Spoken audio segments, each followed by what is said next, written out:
Now, forgiveness, don't get me wrong, forgiveness is not the same thing as reconciliation. Forgiveness takes one person. It's God working in your heart to let go and to release the bitterness and the anger that you have built up in your own heart. Now, reconciliation, on the other hand, takes two people trusting each other in a relationship. And we know that trust takes time to build, and trust only comes through consistent right behavior in a myriad or a variety of circumstances over time. That's how trust is built. That's how reconciliation happens. But it all starts with forgiveness.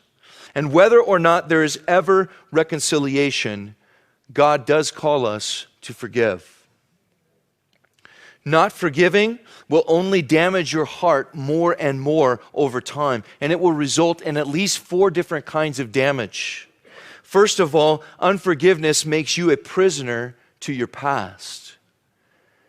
You can't move past that pain in your heart, and so it keeps you prisoner to the past. And that's what you think about, that's what you go back to, and you're really not free. You're actually a prisoner because you're choosing not to forgive. Second kind of damage is that unforgiveness produces bitterness, which poisons your heart over time.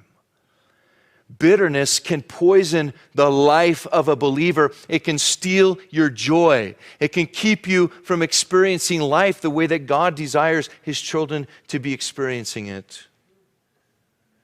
Thirdly, unforgiveness opens a door for the enemy in your life. It opens a door for the enemy to move in and to set up camp and to begin to work in operations, ever-expanding operations in your life, because you're giving him a foothold. You're giving him a place. He can continue to feed that poison, that root of bitterness, until it grows so bad that no one can even be around you anymore because you're so angry.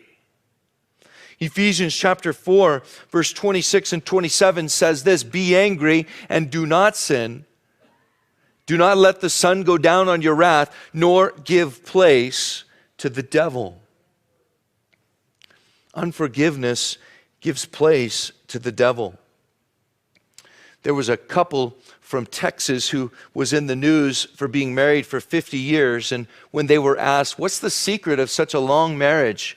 And they were obviously happy together as well. "What's the secret of your long, happy marriage?" And the husband, his name was Don Nutt, he said this, we don't ever go to bed without settling the differences between us."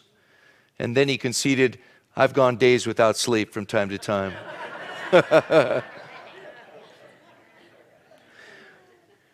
You see, by harboring unforgiveness and bitterness, though, we give place for the devil to begin to come in and work.